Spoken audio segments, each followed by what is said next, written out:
warahmatullahi wabarakatuh. Alhamdulillahi rabbil alamin. Hamdan katsiran thayyiban mubarakan fi mubarakan alaih. Kama yuhibbu rabbuna wa yarda. Wassalatu wassalamu ala rasulillahi amma ba'd. Hadirin hadirat rahimakumullah. Apa kaitan permasalahan hidup dan ekonomi dengan majelis sifat salat Nabi sallallahu alaihi wasallam? Jawabannya adalah Allah berfirman, ala bizikrillahi tatma'innul qulub. Ketahuilah, dengan mengingat Allah hati menjadi itmi'an, tenang, yakni bahagia. Dan sebab terbesar ingat Allah adalah salat. Kata Allah mengabarkan kepada Musa, aqimis sholata li dzikri, laksanakan salat untuk mengingatku. Apa kaitannya dengan ekonomi? Kata Allah Subhanahu wa taala, wa'mur ahlaka bis sholati wastabir 'alaiha. La nas'aluka rizqan nahnu narzuquk wal 'aqibatu littaqwa. Suruh anak-anakmu salat dan bersabarlah padanya. Kami tidak meminta kepada kalian rizki, tapi kami yang memberikan rizki kepada kalian. Dan akibat yang baik hanyalah untuk orang-orang yang bertakwa. Kata Al-Hafiz Ibnu Hajar atau Al-Hafiz Ibnu Katsir dalam tafsirnya, bahwa menegakkan sholat dan memerintahkan sholat merupakan sebab Allah memberi rizki. Maka majelis sholat memperbaiki bacaan sholat dan gerakannya. Di antara faedah yang tidak nampak adalah menyelesaikan masalah, membuat hati tenang, serta menumbuhkan keberkahan pada hati. Dan sekarang kita melanjutkan Kitabus Shalah dari kitab Manhajus Salikin karya Syekh Abdurrahman bin Nasir As-Sa'di rahimahullah. Dan telah berlalu penjelasan tentang adab memasuki sholat, niat, berdiri, mengangkat tangan, takbiratul ihram. Dan sekarang kita sampai pada halaman 80. Berapa Pak Sermin di buku jenengan? Halaman berapa sekarang? Benar, 80 ya?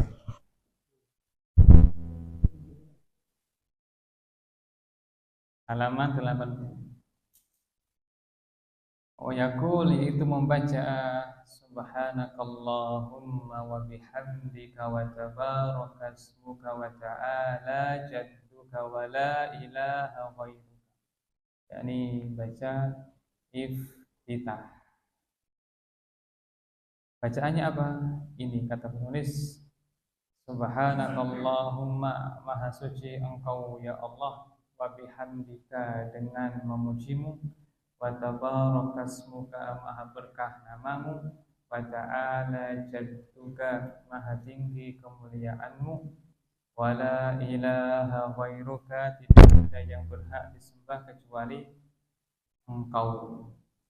Au ghairahu mina listiftahat al-waridah anin Nabi sallallahu alaihi wasallam, atau iftitah lainnya dari Nabi sallallahu alaihi wasallam. Penulis tidak memilih Allahumma ba'id baini, ya, Allahumma ba'id baini wa baina khataayaya kama ba'adta bainal masyriqi wal maghrib, padahal itu yang paling sahih secara sanad karena rawahu Bukhari wa Muslim. Baik. Jumhur ulama mengatakan disyariatkan membaca iftitah atau istiftah. Iftitah atau istiftah. Kata jumhur, mayoritas menunjukkan tidak ada kesepakatan. Yang mengatakan masyru', yakni dianjurkan, yaitu Abu Hanifah wa Syafi'i wa Ahmad rahimahullah. Diikuti oleh Hanafiyah, Syafi'iyah, Hanabilah. Dianjurkan. Lafalnya bebas, yang sahih dari Nabi sallallahu alaihi wasallam seperti ini. Subhanakallahumma wa bihamdika wa tabaraka ismuka wa ta'ala jadduka wa la ilaha ghairuka. Isinya murni pujian kepada Allah. Adapun yang lainnya seperti Allahu akbaru kabira walhamdulillahi katsira subhanallahi bukratan wa asila. Yang lainnya istiftahnya Ali bin Abi Thalib radhiyallahu an, yang diistilahkan oleh fuqaha at-tawajjuh, istiftah tawajjuh. Wajjahtu wajhiya lilladzi fataras samawati wal arda hanifan wa ma kana minal musyrikin. Wajjahtu wajhiya lilladzi fataras samawati wal arda hanifan wa ma ana minal musyrikin. Inna salati wa nusuki wa mahyaya wa mamati lillahi rabbil alamin. La syarika lahu wa bidzalika umirtu wa ana minal muslimin, atau wa ana awwalul muslimin. Sampai sini boleh. Berkata Asy-Syafi'i rahimahullah, sampai sini dan saya memilihnya. Bagi yang melanjutkannya boleh. Allahumma antal maliku la ilaha illa anta rabbi wa ana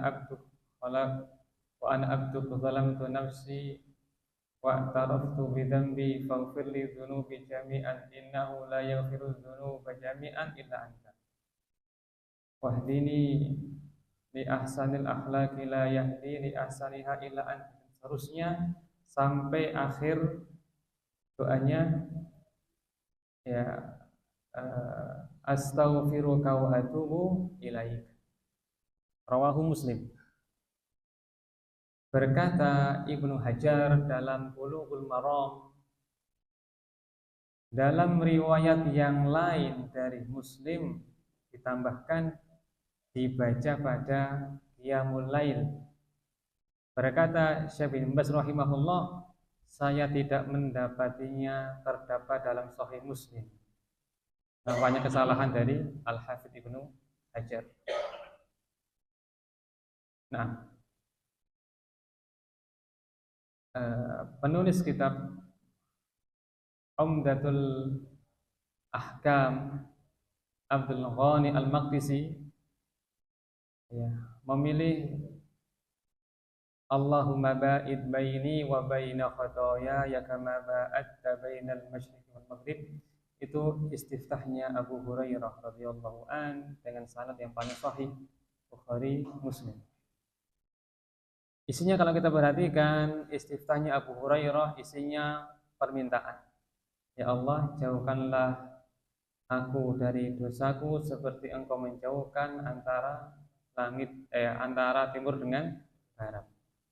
Bersihkanlah dosa-dosaku seperti engkau membersihkan baju putih dari kotorannya. Bersihkanlah dosa-dosaku dengan air hujan, air salju, air embun. Permintaan. Nah, di antara sebab kenapa Hanabilah, Imam Ahmad bin Hanbal, ini kan kitab Hanabilah, banyak merujuk kepada Al-Imamu Ahmad bin Hanbal, memilih doa, memilih lafal istiftah ini, Subhanakallahumma, padahal lafalnya lebih ringkas dibandingkan yang Allahumma ba'id baini. Alasannya karena Nabi Shallallahu Alaihi Wasallam pertama ya berkata, la tujzi'u salatu ahadikum hatta yusbighal wudu kama amarahullah. Tidak sempurna salat salah seorang di antara kalian sampai berwudu dengan sempurna seperti yang Allah perintahkan. Tsumma yukabbirullaha azza wa jalla, lalu bertakbir kepada Allah, Allahu Akbar, wa yahmadahu wa yusni alaihi, dan menyanjungnya, memujinya. Maka itu momen untuk memuji Allah. Maka lafal yang mereka ini adalah pujian, bukan permintaan. Alasan yang lainnya adalah Allahumma ba'id baini hanya diriwayatkan oleh Abu Hurairah, sementara yang subhanakallahumma diriwayatkan oleh senior Umar, Aisyah, Abu Sa'id Al-Khudri, dan lebih banyak jumlahnya. Bahkan Umar radhiyallahu an sengaja mengeraskan bacaan istiftah agar jamaahnya mendengar apa yang ia baca. Berkata Aisyah radhiyallahu an, Nabi sallallahu alaihi wasallam membuka salatnya dengan subhanakallahumma wa bihamdika wa tabaraka ismuka wa ta'ala jadduka wa la ilaha ghairuka. Dan juga alasan yang lainnya, doa agar dikabulkan maka lebih baik diawali dengan pujian kepada Allah. Rasul sallallahu alaihi wasallam melihat orang berdoa tanpa memuji Allah, maka beliau berkata, ajilah hadza, orang ini tergesa-gesa. Dan kita dalam salat itu banyak permintaan. Yang pertama adalah minta petunjuk, ihdinas siratal mustaqim, siratal ladzina an'amta 'alaihim ghairil maghdubi 'alaihim waladdallin. Lalu minta lagi pada momen rukuk, momen sujud, momen rukuk juga ada permintaan, minta ampunan, subhanakallahumma rabbana wa bihamdika Allahumma firli. Ya Allah, ya Maha Suci Engkau dan segala pujian bagimu, ampuni aku. Subhanakallahumma rabbana wa bihamdika Allahumma firli. Ketika sujud lebih banyak kita berdoa. Duduk di antara dua sujud kita berdoa, Rabbi firli warhamni wahdini wa'afini warzuqni wajibuni warfa'ni. 7 permintaan. Ampuni aku, rahmati aku, beri aku petunjuk, sehatkan aku, beri aku rizki, naikkan derajatku, tutupi kekuranganku. Kemudian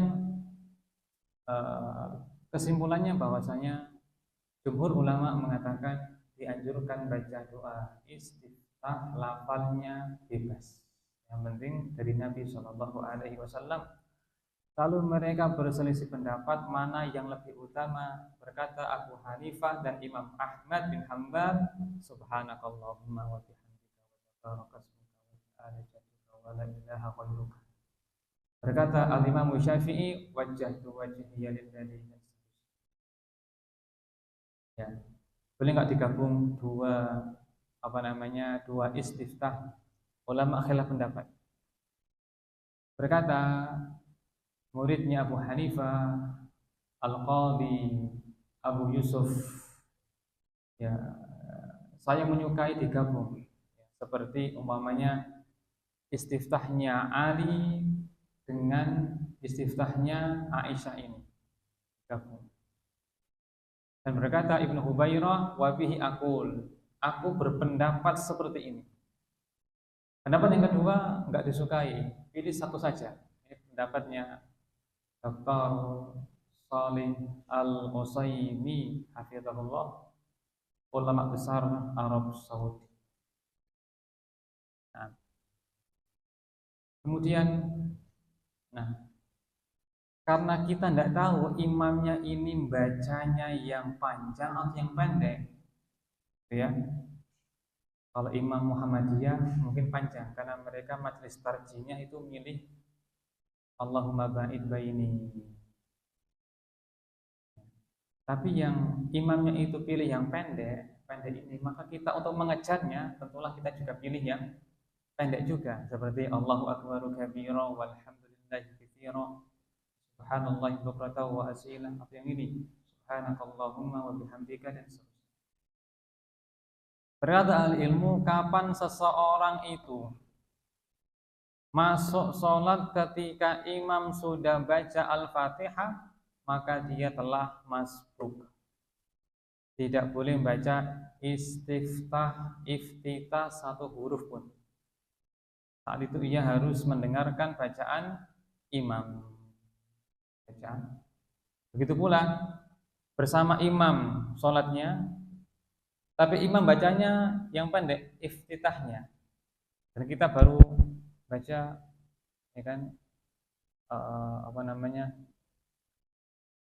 wa nakini minal khotoya, sudah baca Al-Fatihah, maka tinggalkan iftitahnya, fokus untuk mendengarkan apa? Mendengarkan Al-Fatihahnya imam.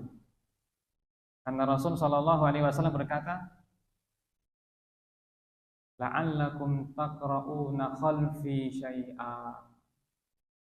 Barangkali ada di antara kalian yang baca di belakangku. Kata mereka, benar wahai Rasul. La taf'al, jangan kamu lakukan. Illa bi Fatihatil kitab, kecuali baca Al-Fatihah saja. Artinya iftitah termasuk yang dilarang dibaca ketika imam sudah membaca keras. Kembali, jumhur mengatakan dianjurkan. Itu Abu Hanifah, Syafi'i, Ahmad bin Hanbal. Adapun Imam Malik bin Anas mengatakan la yusan, tidak dianjurkan membaca iftitah. Kata beliau alasannya, semua hadis terkait dengan doa istiftah dibaca ketika sholat sunnah, bukan sholat wajib. Bagi yang ingin baca, silakan dibaca pada sholat wajib, sholat sunnah. Tapi pendapat yang kuat adalah pendapat jumhur, mayoritas ulama yang mengatakan dibaca pada semua sholat wajib maupun yang sunnah.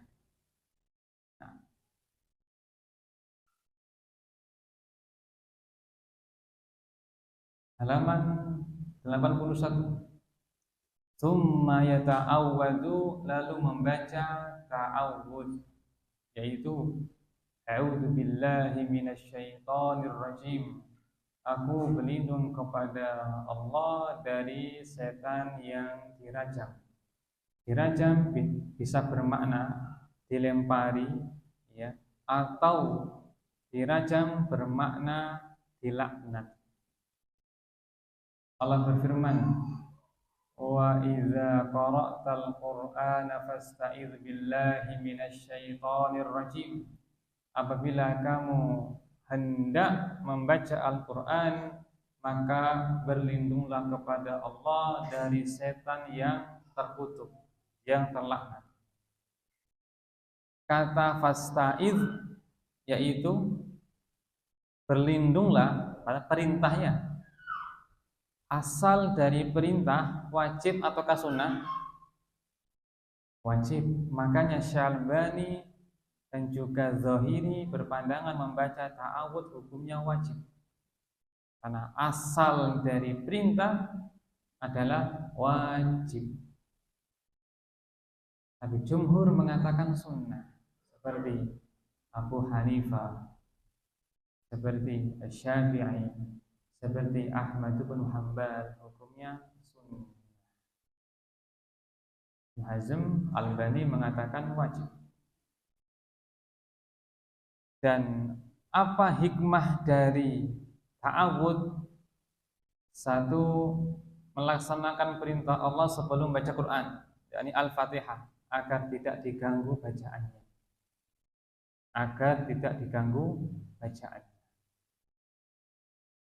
Kemudian ta'awud ini kesepakatan ataukah berselisih? Berselisih. Imam Malik dan diikuti oleh sebagian Malikiyah berpandangan tidak dianjurkan membaca ta'awud di dalam. Apa hujah mereka? Hadis Anas bin Malik radhiyallahu anhu. Kata Anas, "Shallaitu khalfan Nabi sallallahu alaihi wasallam wa Abu Bakr wa Umar." Aku pernah salat di belakang Nabi, Abu Bakar, Umar. Kanu yastaftihuna as-salata bi alhamdulillahi rabbil alamin. Mereka mengawali salat dengan alhamdulillahi rabbil alamin. Zahirnya tidak baca. Ini pendapatnya Imam Malik dan taklil yang lain, alasan yang lain.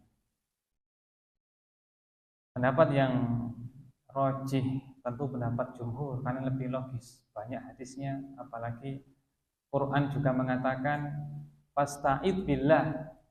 Dan kalau dikatakan wajib atau perintah, tentu yang paling berat adalah perintah membaca ta'awud dalam sholat.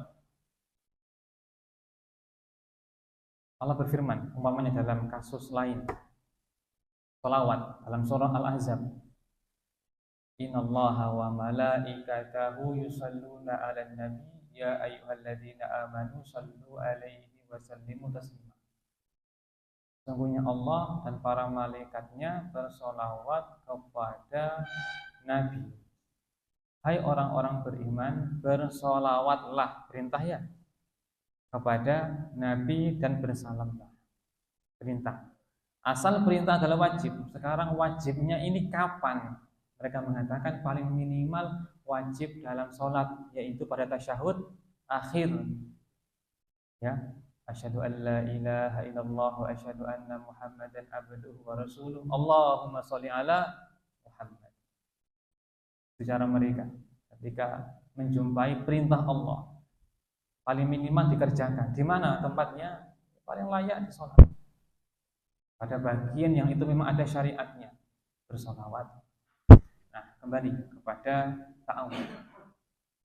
Lafal ta'awud tadi yang masyhur adalah a'udzu billahi minasyaitonir rajim. Terkadang Nabi sallallahu alaihi wasallam menambahkan min hamzihi wa nafthihi wa nafthi, seperti dalam Sunan Abi Dawud. Terkadang menambah nama Allah yang dua, As-Sami Al-Alim, yang maha Sami, mendengar, Al-Alim, maha mengetahui. Mendengar apa yang kita baca, mengetahui isi hati kita, ingin pahala dari Allah, dan seterusnya. Dan dua nama ini terambil dari Al-Quran. Innahu huwas sami'ul alim, yakni setelah Allah mengatakan tadi, ya kan, apabila kamu hendak membaca Al-Quran, berlindunglah kepada Allah dari setan yang rajim. Sesungguhnya Dia maha sami, mendengar lagi maha mengetahui. Maka lafalnya a'udzubillahis samiil alim minasyaitonir rajim, tambahkan min hamzihi wa nafthihi wa nafthi.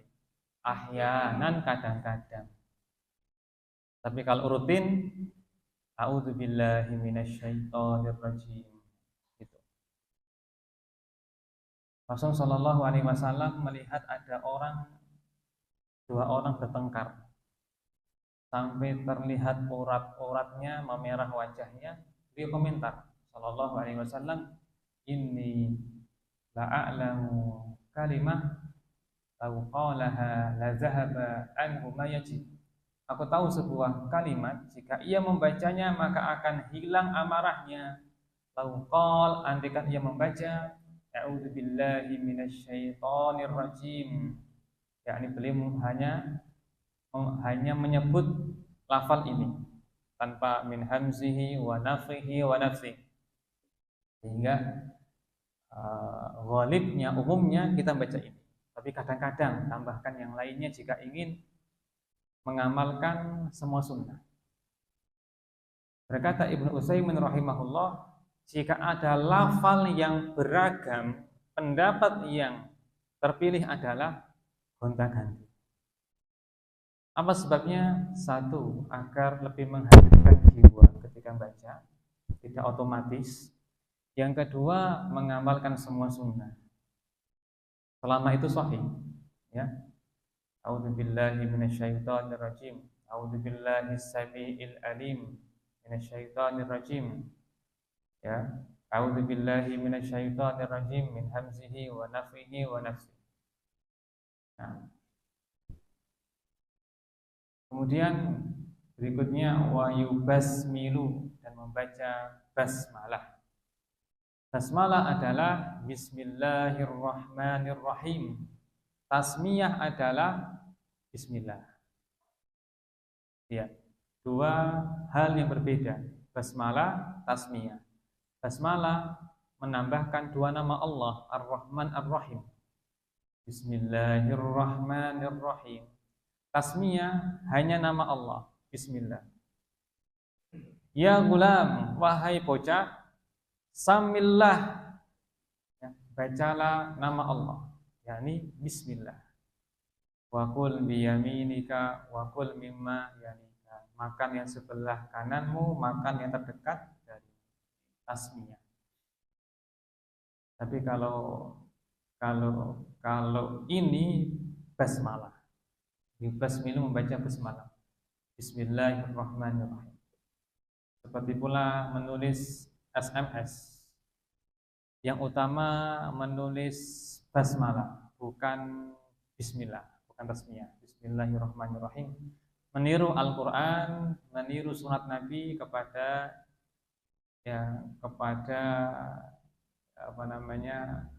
orang-orang atau salafus rasyidin kepada manusia. Ketika suratnya Nabi Sulaiman kepada Bilqis, bismillahirrahmanirrahim. Nah, basmilu membaca bismillah. Apa hukumnya? Ulama khilaf pendapat. Ini Hanabilah mengatakan sunnah, dan ini pendapat jumhur. Kebanyakan ulama mengatakan sunnah, yaitu Hanafiyah, Syafi'iyah, saya ulang ya. Hanafiyah atau Abu Hanifah, Hanabilah yaitu Imam Ahmad bin Hanbal. Ini dikatakan jumhur karena dua sisanya berselisih. Kalau Imam Syafi'i berpandangan wajib, bahkan rukun. Kalau menurut Imam Malik bin Anas, beliau mengatakan tidak dianjurkan dibaca dalam sholat wajib. Imam Malik mengatakan istiftah, ta'awud, basmalah, layusan tidak disunahkan dibaca dalam fardu, tapi dalam sunnah dianjurkan. Ini pendapat yang perlu ditinjau ulang. Tapi bagi mereka Malikiyah, mereka juga beristidlal, menggali banyak dalilnya, mereka punya uzur di situ. Nah, karena pakai zahirnya hadis Anas tadi, mengawali dengan alhamdulillahirabbil alamin. Tapi dalam riwayat Muslim dan juga Ibnu Khuzaimah ada tambahan. Anas mengatakan kanu la yajharuna Bismillahirrahmanirrahim. Mereka tidak mengeraskan bacaan Bismillahirrahmanirrahim. Dalam satu riwayat, kanu yusirrun, mereka melirihkannya, menunjukkan dibaca, bukan tidak dibaca. Di sini nampak jelas kelemahan istidlalnya Malikiyah. Ya, yang kuat adalah jumhur, yaitu Hanafiyah dan Syafi'iyah dan Hanabilah. Yang mengatakan dibaca, mereka berselisih wajib atau sunnah. Berkata Syafi'i rahimahullah wajib, bahkan rukun. Apa sebabnya? Karena basmalah termasuk Al-Fatihah. Karena Al-Fatihah rukun, maka basmalah juga rukun. Berkata jumhur, basmalah bukan termasuk Al-Fatihah. Yang jumhur, yaitu Abu Hanifah, Malik, Ahmad mengatakan basmalah bukan termasuk Al-Fatihah. Ini dipilih oleh Ibnu Utsaimin rahimahullah. Apa alasannya? Satu hadis Abu Hurairah, Allah berfirman, qasamtu sholata baini wa baina abdi nisfain. Al-Fatihah aku bagi dua bagian, untukku dan untuk hambaku. Saat hambaku membaca Alhamdulillahirabbil alamin, ya kan? Allah merespon, hambaku memujiku. Ar-Rahmanir-Rahim, hambaku menyanjungku, yakni mengulang pujian. Maliki yaumiddin dan seterusnya. Di sini diawali dengan alhamdu, bukan bismillah. Dan seterusnya ya, sebagai hujjah. Ya. Lalu Imam An-Nawawi menguatkan pendapat leluhurnya Syafi'i dan mendatangkan banyak istidlal. Di antaranya Al-Baihaqi itu termasuk ulama besar dalam mazhab Syafi'i, mengumpulkan banyak hadis untuk menopang mazhabnya. Dalam kitabnya Sunan Al-Baihaqi, Syu'abul Iman dan lain-lain ya. Di antaranya hadis Abu Hurairah radhiyallahu anhu, apabila kalian membaca Al-Fatihah, faqra'u bismillahirrahmanirrahim fa innaha ayatun minha. Maka bacalah bismillahirrahmanirrahim karena ia ayat darinya. Ini hujjahnya Syafi'iyah bahwa basmalah termasuk dari Al-Fatihah. Ya. Terus gimana menyikapi hadis ini dari mereka yang mengatakan tidak termasuk Al-Fatihah? Mengatakan hadisnya bermasalah dari sisi sanadnya. Al-Baihaqi mengatakan sahih, An-Nawawi mengatakan sahih, dan mereka pakar hadis. Kesimpulannya dibaca. Kesimpulannya basmalah adalah dibaca. Bahkan Syafi'iyah keras dalam masalah ini, dengan tegas mengatakan dalam banyak kitab-kitab mereka seperti kitab Safinatun Najah dalam Syafi'iyah atau kitab Matan Abu Syuja, ya, bahwa basmalah termasuk Al-Fatihah, tidak sah Al-Fatihah tanpanya. Membaca basmalah, bismillahirrahmanirrahim. Kemudian basmalah ini dibaca keras ataukah lirih? Bagi yang mengatakan dibaca, mengatakan khilaf pendapat. Syafi'i mengatakan keras, jumhur mengatakan lirih, ya. Abu Hanifah mengatakan lirih, Imam Ahmad mengatakan lirih, Imam Malik yang berpandangan tidak dibaca, tapi kalau dibaca dalam sholat sunnah maka juga lirih. Dan ini dikuatkan oleh Ibnul Qayyim, Ibn Taimiyah, Ibnu Utsaimin, Syekh bin Baz, Syekh Fauzan. Mereka semua Hanabilah. Ya, menguatkan pendapat ini. Apa hujjah Syafi'i mengeraskan Bismillahirrahmanirrahim? Hujahnya adalah karena itu bagian dari Al-Fatihah dan Al-Fatihah dibaca dengan keras bukan lirih. Adapun hadis Anas tadi tidak sedang mengatakan awal bacaan, tapi awal surat yang dibaca. Karena ada pendukungnya. Nabi bersabda sallallahu alaihi wasallam, "Minal Qur'ani thalathuna ayat. Syafa'at lirajul hatta ghufira lah wa hiya tabarakalladzi biyadihi." Di Al-Qur'an ada 30 ayat yang akan memberikan syafaat kepada yang gemar membacanya, yaitu tabarakalladzi biyadihil mulk. Maknanya adalah membaca surat mulk, bukan membaca satu ayat pertama. Karena di awal mengatakan 30 ayat, menunjukkan bahwa hadis Anas tadi difahami maksudnya adalah permulaan surat, bukan permulaan ayat atau permulaan alhamdulillah. Nah, kesimpulannya yubasmilu dibaca ya dengan lirih silahkan, dengan keras silahkan, karena ini khilaf yang diakui mu'tabarah ya. Imam-imam dari Masjidil Haram, Masjid Nabawi, ketika imam di Istiqlal, mereka mengeraskan bacaan Bismillahirrahmanirrahim. Seperti yang saya dengarkan videonya, Syekh Abdul Muhsin Al-Qasim, Imam Khatib Masjid Nabawi, ketika menjadi imam di Indonesia, beliau lupa membaca Bismillah keras.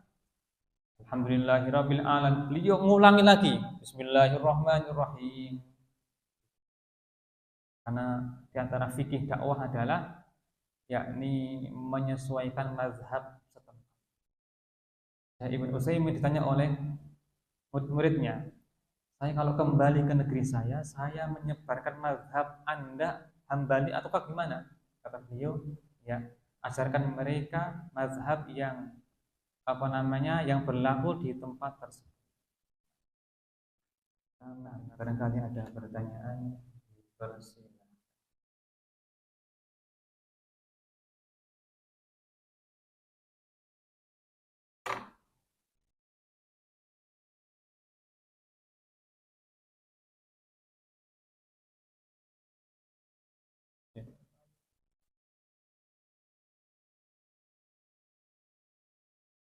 Bacaan ta'awud ada beberapa macam bacaan ya,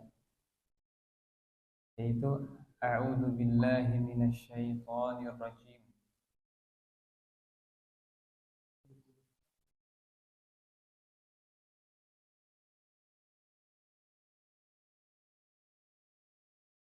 Nah, hmm. Oh, iya. Baik. Allah berfirman dalam Al-Quran, apabila kamu hendak membaca Al-Quran, maka berlindunglah kepada Allah dari gangguan setan yang terkutuk. Berkata sebagian ulama bahwa perintah di sini bermakna wajib. Berlindunglah perintah. Dalam usul fikih ada kaidah al-aslu fil amri lil wujub. Asal dari perintah adalah wajib. Ini yang dipegang oleh Zahiri dan juga Syekh Al-Albani rahimahullah. Adapun yang berpandangan sunnah adalah perintah jika ditinggalkan sesekali maka menunjukkan sunnah. Atau ada indikasi. Contoh gini, Rasulullah Shallallahu Alaihi Wasallam mengatakan, "Sallu qablal maghrib." Salatlah sebelum maghrib. Sebelum salat maghrib, yakni qabliyah maghrib. Salatlah sebelum salat maghrib. Sampai 3 kali Nabi mengatakan, "Liman sya'," bagi siapa yang mau. Maka perintah tadi yang awalnya wajib turun kepada sunnah karena adanya indikasi qarinah yang memalingkannya. sebagaimana larangan asalnya adalah haram, menjadi turun makruh jika ada qarinah indikasi. Minum sambil berdiri, ya, ada larangannya, haram, tapi turun kepada makruh karena ada indikasi qarinah, seperti Ali sengaja sambil berdiri minum. Dan juga Nabi SAW minum sambil berdiri ketika minum zam-zam di waktu haji. Ini memalingkan dari haram kepada makruh. Dan makruh itu jadi mubah, boleh jika ada hajat. Haram menjadi boleh jika darurat. Makruh menjadi boleh jika hajat. Tapi haram. Tapi ketika darurat menjadi boleh. Makruh, ya kan? Makruh, ya ini minum berdiri makruh, enggak berdosa. Tapi menjadi boleh, ya ini turun lagi boleh jika ada hajat. Umpamanya enggak ada tempat duduk dan di sana kotor bagian bawahnya. Umpamanya gitu. Gimana tadi? Jadi kesimpulannya gimana tadi? Ta'awud khilaf pendapat, tapi jumhur mengatakan sunnah. Jumhur mayoritas mengatakan sunnah, seperti Abu Hanifah, Syafi'i, dan Ahmad bin Hanbal.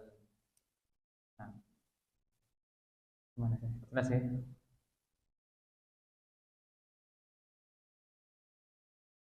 Hmm.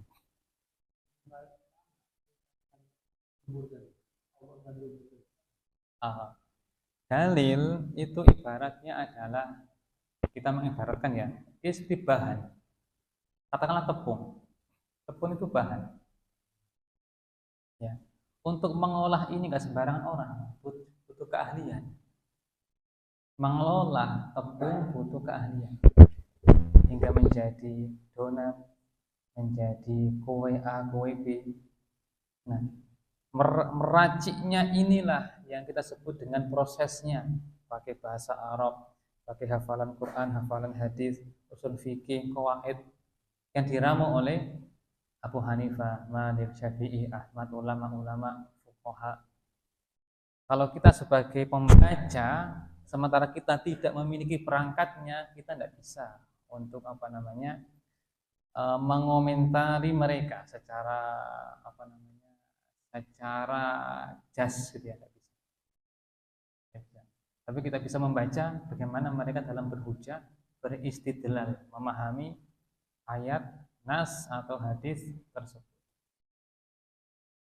Tidak dipertentangkan, karena mereka itu ya berselisih pendapat bukan untuk menentang Quran Sunnah, bukan, tapi sudut pandang mereka yang berbeda. Contoh, apakah ada qobliyah asar? Ada enggak qobliyah asar? Berkata Asy-Syafi'i ada. Berkata Ibn Taimiyah enggak ada. Apa sebabnya? Ya. Ada hadis dalam Sunan Abu Dawud dari Ibnu Umar radhiyallahu anhu marfu, rahimallahu rajulan shalla arba'an qabla al-asr. Semoga Allah merahmati seseorang yang sholat 4 rakaat sebelum asar. Ini dari siapa? Ibnu Umar. Hadis ini dalam sanadnya ada orang yang bernama Muhammad bin Ibrahim.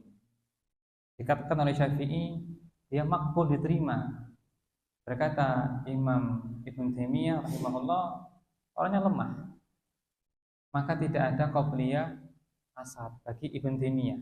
Tapi ada hadis umum antara azan iqamat salat, maka salat umum ya, atau tahiyat atau yang semisal. Samping itu lafalnya syadz, kata Ibn Taimiyah. Syadznya itu adalah Ibnu Umar dalam hadis yang sahih Bukhari mengatakan, aku hafal dari Rasulullah Shallallahu Alaihi Wasallam 10 rakaat, yakni rawatib. dan tidak menyebut asar.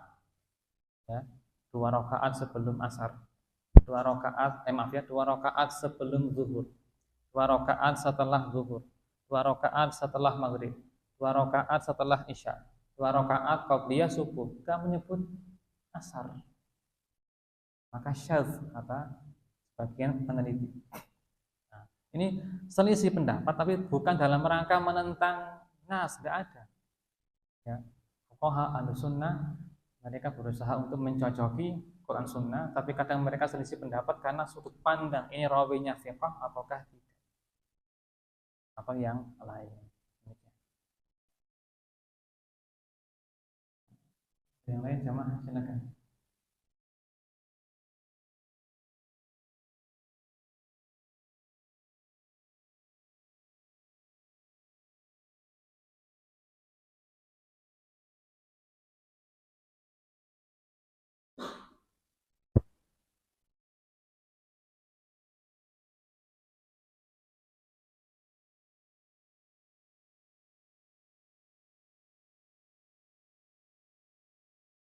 Baik, saya rangkumkan.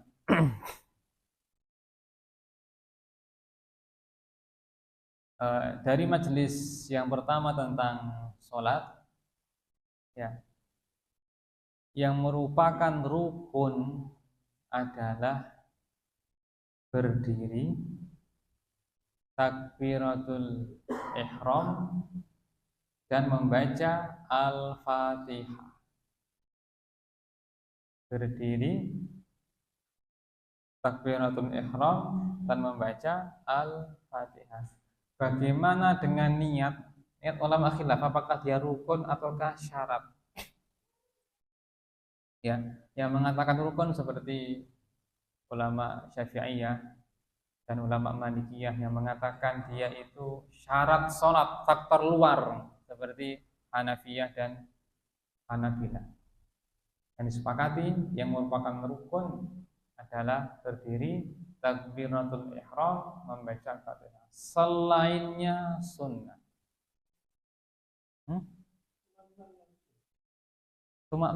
Tumak nina adalah diam sesaat, tempatnya di 4 tempat: rukuk, i'tidal, sujud, duduk di antara 2 sujud. Ini tempat tumak nina. Tempat ada diam sesaat yang dianjurkan. 2 tempat. 1 sebelum Al-Fatihah, yang kedua sebelum rukuk. Itu ada saktah. Kata sahabat Nabi radhiyallahu an, Nabi SAW memiliki 2 saktah ketika sholat, yakni sebelum membaca Al-Fatihah dan sebelum rukuk, diam sesaat. Itu mirip dengan tumak nina.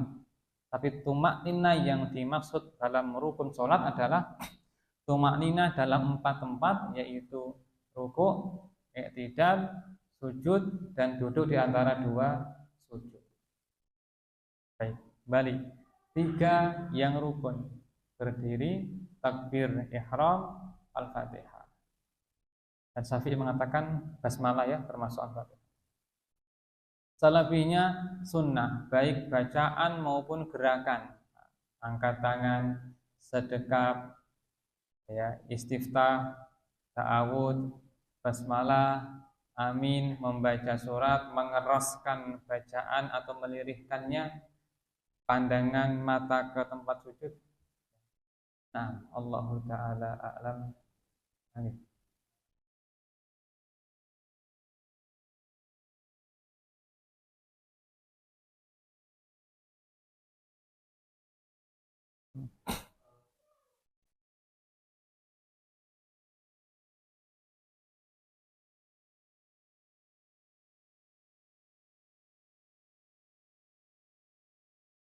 Membaca ta'awud ketika imam sudah ayat. Ketika imam sudah membaca Al-Fatihah, maka tidak ada yang dikerjakan oleh makmum kecuali istima', mendengarkan. Allah berfirman, wa idza quri'al qur'anu fastami'u lahu wa ansitu. Apabila dibacakan Al-Qur'an, maka dengarkan dan diamlah. perintahkan dengarkan kata mujahid, yakni di dalam sholat. Artinya ketika imam baca suara keras Al-Fatihah, maka kita diam. Apalagi semua tadi sunnah ya, ta'awud sunnah, basmalah, ta'awud, iftitah sunnah. Jadi jangan menyibukkan dengan sunnah, mengabaikan yang wajib, tidak fokus yang wajib, fokus kepada wajib. Nabi juga melarang, ya. Barangkali ada yang membaca di belakangku, benar wahai Nabi, la taf'alu, jangan lakukan, jangan lakukan, kecuali baca Al-Fatihah, yakni lirik setelah amin. Nah, cukup, okay.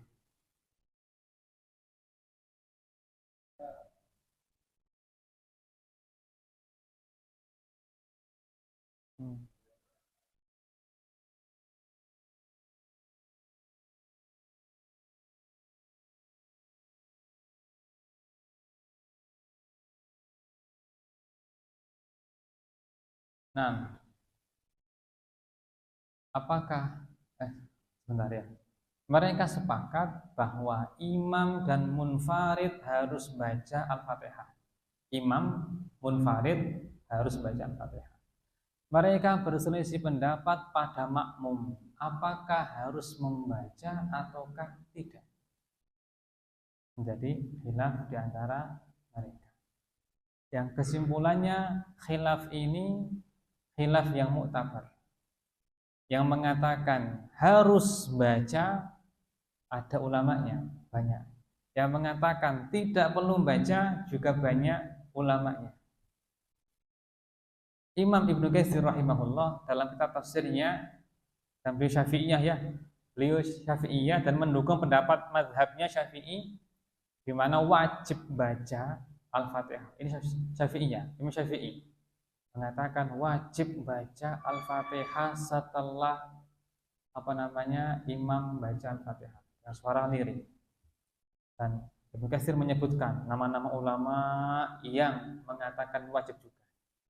Pendapat yang kedua mengatakan tidak wajib.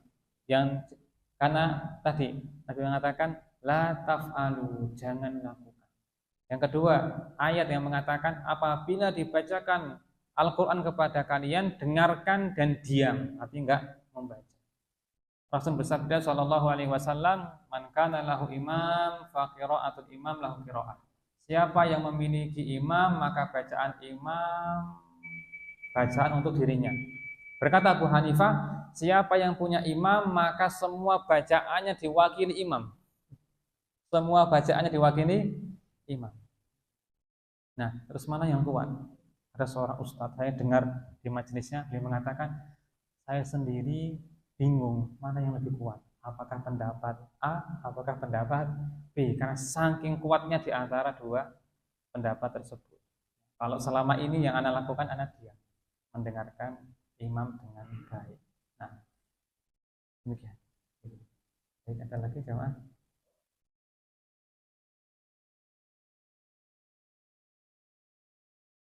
Baik, kita beri sampai di sini, semoga bermanfaat. Allahumma shalli wa sallim ala nabiyyina Muhammad. Subhanakallahumma wa bihamdika asyhadu an la ilaha illa anta astaghfiruka wa atubu ilaik. Assalamualaikum warahmatullahi wabarakatuh.